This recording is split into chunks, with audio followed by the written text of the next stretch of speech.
in my head is basically Neon Future. Neon Future takes place 30 years in the future in an America that's outlawed advanced technology, and a resistance group rises up called Neon Future that has the ability through illegal technology to resurrect people. And our story follows the most famous anti-tech person that they resurrect with this illegal technology, and bringing him back sparks off a civil war, and our story follows him as he has to decide which side to fight for. Steve Aoki's like our Yoda or our Morpheus. So the primary character is a guy named Clay Campbell, but his mentor is the Steve Aoki character named Kita Sovi, which is actually an anagram for Steve Aoki. This concept is very real to me. It's not just like, oh yeah, let's throw this together. This is definitely a concept that I truly believe in, the idea of convergence of technology and humanity, and where we can go in the future.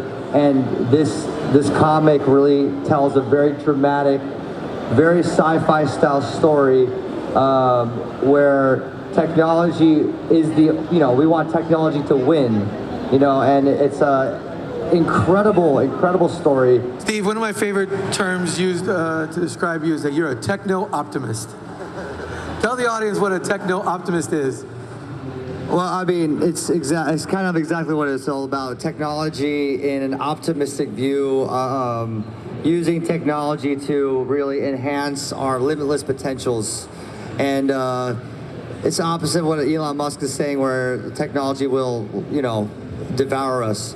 But I think it's important to heed the warnings of where AI can go, but also take that AI and use it to the abilities that can really bring us to the next evolutionary landscape of where we are going as a human civilization. Is this your first time working with a musician or DJ on a comic book? Yeah, it's my first time working with anybody on a comic book, so it's very exciting to have Steve on board. He's an amazing collaborator.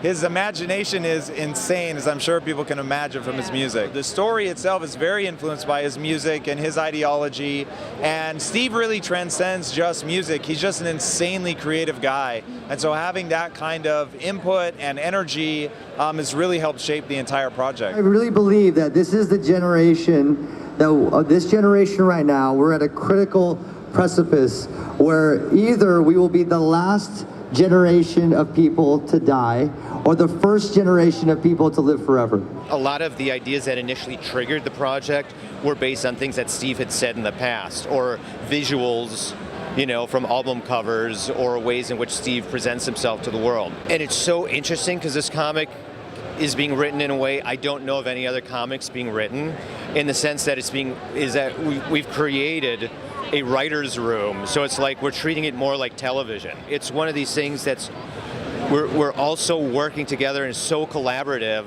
that I've kind of never even written or been involved with a comic book like this before.